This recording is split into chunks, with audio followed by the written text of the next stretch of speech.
Hey guys, welcome back to my channel, and today's video we're talking about the top 5 most common bearded dragon myths. So, for the first common bearded dragon myth I'm going to bust are that they can live in 40 gallons. They can simply not live in 40 gallons. It's just not right. It's too little space, and no. Right, this is a 40 gallon behind me. This is what I had in Venom for when she was growing out. So this is basically a grow out tank, as people call it. And now she's in a 4-foot fifth, which I'll actually put up a picture now. I'm not going to move the camera, but I'll put a picture now. And I also got a new wood, driftwood, which you'll see her on. And yeah, they just can't live in 40 gallons. It's not right. It's too small. This is a 40 gallon behind me. Like you see, it's not that big, you know. It just isn't that big, and yeah, just no. Let's move on to the next one. Bust that myth straight away. No 40 gallons. Put all the dragons in 4x2s by 2, which would be that's the correct size. So what I'm saying is, 40 gallon. No, if you want a bearded dragon, if you have a bearded dragon, make sure you get a 4x2 or you can even go bigger. You can go 5, 6, 8, 10 by 2x2, or even by 3x4. Do whatever way you want, as long as you have a big enough enclosure that's more than 5, at least 4x2, or more than 4x2. Right, so that's that. For the second myth, or most common bearded dragon myth, is that you're going to cook your bearded dragon at basking temperatures. That's what I'm basically going to say. So label this one as basking temperatures. Last one was 40 gallons are not big enough. This one is going to be basking temps, or going too high or too low. So basking temp you want are kind of 100 degrees, not 100 degrees, 110 degrees Fahrenheit is what you want for your dragon, which is about 40 degrees Celsius, which some people argue say that's way too hot, you're going to cook your dragon. No, that's just low. That's the temperature you need. That's what temperature they have in Australia and the world. That's what you want as your temperatures.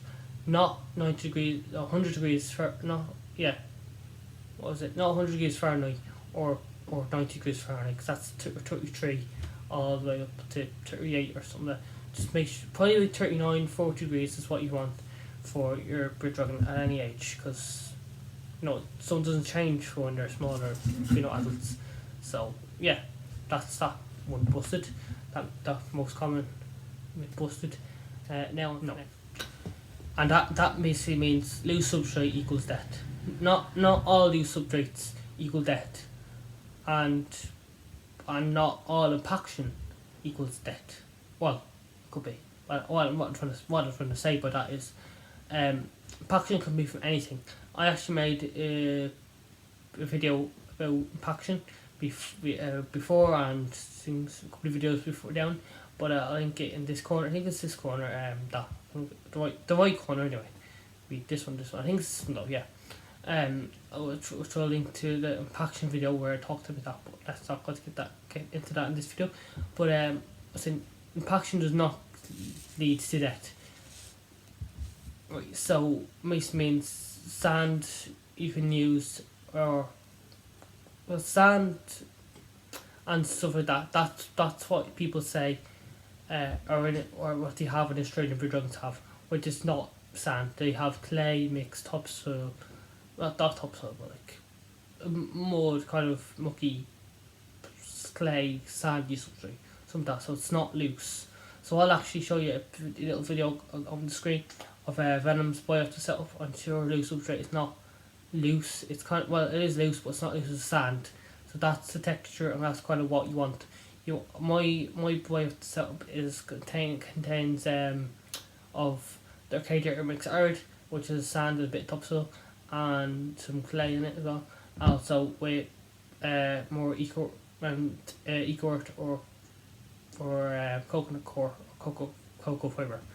But no, it's not eco earth from Supermento. So just saying that, so you can get that if you call different things. Yeah, but yeah. Loose substrate does not equal death. You can see my video up here in the iCard because it'll be gone now. And yeah, this substrate does not equal death. I'm going to just lead to that video, because that video was kind of better way of saying it, because it's a better way to put it in one video than say, oh there, make this video go long way. So go to that video, and then so if you want to hear more about me talking about packaging and about loose substrate, not meaning. Now for the fourth one on my list, which was kind of like the third one, which I said, these are not sand dwelling creatures. That's what it's basically saying. But that's for this one. These are not sand dwelling creatures. These people loads like you said the third one, which I was supposed to not say that the fourth one, but which is now they do not live on sand. As I said, they live on a kind of a clay mixed, muddy, sandy substrate, not pure sand where it's like, you get it and it's gonna fall straight down. It'll be kind of like you'll stick your hand near your, it would be. It's more easy to make burrows and all stuff like that. It's not just gonna be loose sand. You can't. If you think of it like this, sand mixed with water, and that's kind of like that, but it's mixed with, because you mix it with other stuff. If you think loose sand by itself, it's hard to make a sandcastle only by sand. If you mix it with other stuff, it's better, and that's what you do for the drums of reptiles. You mix it with stuff, and that way it's a lot safer, a lot better. So if you're going to use sand, mix it with other stuff. But what I'm trying to say in this point is, and bust what myth I'm busting this for the fourth one, is they do not live on sand. So I can actually put a picture as well of a bearded dragon in their natural environment in Australia, which you can see it's not just sand. It's clay mixed with other stuff as well. And as I said, I'm going to link up in the iCard. That actually shows a picture of videos of bearded dragon's environment. The video cut out there, but yeah, what I was saying was they don't live in sand. So number 4, they don't live in sand in the wild. So there's no reason why you should use sand. Well, you can, I'm not saying you shouldn't, but yeah, you shouldn't really. But like, I'd mix it with other stuff, because they do not live in sand in the wild. They live in sand, but also a mix of clay and some mud and muck, plants and green, not all different stuff, and kind of all different vegetations, all mixed. Great, like a boy off the set, like I do with my boys for them.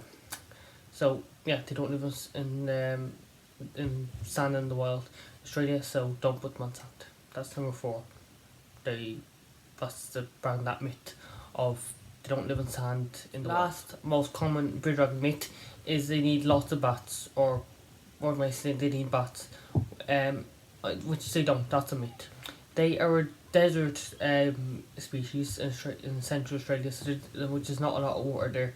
There's a bit, as you know, on the beach when you dig down in the sand, you get water because there's more water down below because it gets wetter. It's dry on top like a weather soap, and then kind of moist, then on the bottom wet. That's where the water would be. Say because all the trees and plants and vegetation would store the water there, because the roots would be down there. So yeah, that's where the water would be. So there's not a lot of that in Australia, but there is a bit. So you don't use bats as much. Yeah, if they get dirty, or from the substrate, if their water pours on top of the substrate, and they're all mucky and they're all sandy and they're all this and that and mucky and dirty, yeah, then bathe them. But you should need others to bathe them than that if they get. Other than that, because like, even if they're dehydrated, it's like, yeah, maybe to get them drink water, but that, and also this is another myth, kind of the 6th myth really. They can absorb water through the cloaca or vent, which is their bottom, which is this part here, the vent, as reptile owners or keepers call it. So yes, so they don't absorb water from there or in their back of their body. They'd have to drink it from their mouth. And yeah, and I can actually put a picture of the study which they did. Actually, they put a dying bearded dragon that was going to die anyway in coloured water to see would it absorb it, and the only way they absorbed it was by the bearded dragon drinking the water, not absorbing through its cloaca or the scales. So yeah, a bat does not need that much for bearded dragon unless they're dirty or sandy, or they just need a bath basically, but to drink some water. But other than that, you don't need a bath. So that's to break that myth as well. Also another myth is which they don't absorb water through their vent or cloaca, or they don't need baths as much as you think they do, or people think they do, because some vets and some pet shops are just inexperienced and just think they need bots every day, every week, which is not what they need. So, myth busted too, which is they don't need bots every day, every week. Oh, notification. and they don't dissolve water through the cloaca. That's it for this video, and I'll shoot off Venom. I'll show you in a second. Which went back into our vivarium. But that's it for this video on top 5 most common beer dragon myths. So I hope you learned something, and I hope you kind of learned saying, oh, that was a myth, that's not true, and I'll change something or learn something new. But I hope that's why I record these videos. But I hope that you learned something like that. So don't forget to like, subscribe, and turn on post notifications so you get notified when I post. Bye. Now I'll show you. This is Venom on our new driftwood branch that I bought partially for birthday, also with the icon colours harness that you can see here. I'll also link that video in one of the corners, probably this corner. Yeah, no, what do you think? Yeah, this corner here. Yeah, this corner. This corner. And you can see even the icon colours harness, that's why I have it here. But yeah, that's the new part. But here's a new branch as well. It was her birthday's coming 28th. I'll actually make a video for that day, even though I'm not gonna have a video recorded that day. You know, I usually post Wednesday and Saturday. I should be changing that schedule. You'll see in the next video. But yeah, this is Venom on our new wood. So bye. Bye. Bye.